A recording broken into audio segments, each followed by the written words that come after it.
If you've spent any time on conservative websites, Daily Caller, Breitbart, Daily Wire, any of those, then you're probably among the people in this country who believe that Antifa is the greatest threat facing the United States of America.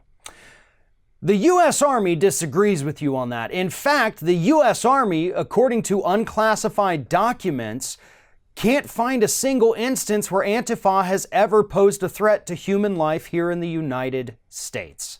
It was reported yesterday in the Daily Beast that the Army had actually been investigating Antifa, trying to determine if they were actually a threat not just to the civilian population, but more importantly to them, to members of the military. Because they didn't want these people to come out there and attack military bases or military personnel or anything like that that could affect the U.S. Army, so they started investigating them.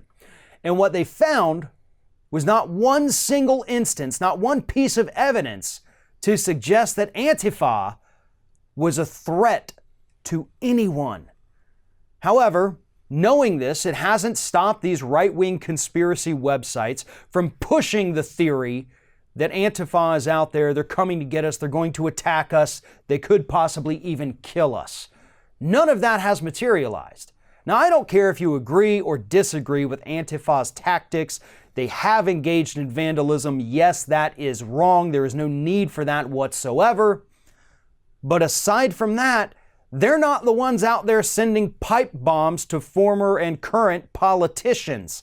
They're not the ones who mowed down a protester with their vehicles and sent her to an early grave. Antifa may be disruptive. They may be angry. But according to the U.S. Army's own investigation, they are not a threat to human beings in the United States. In fact, even the Army's determined that this group essentially sprang out of the anger on the left from all of these hate groups being energized on the right. So that's what we have here. We have a direct response to the hate coming from the right, the anger coming from the right, and yet they still are not a threat. Now, that didn't stop the Army from saying, but use caution. Have situational awareness when you go near Antifa. But they also cannot find any link between Antifa and any kind of organized group here in the United States, including the Democratic Party. This is just a loosely based group of individuals who are mad at the rise of fascism here in the United States. And they may do things that you don't agree with, but by no stretch of the imagination, and now according to the federal government, do they pose any kind of threat to human life here in the United States or anywhere else.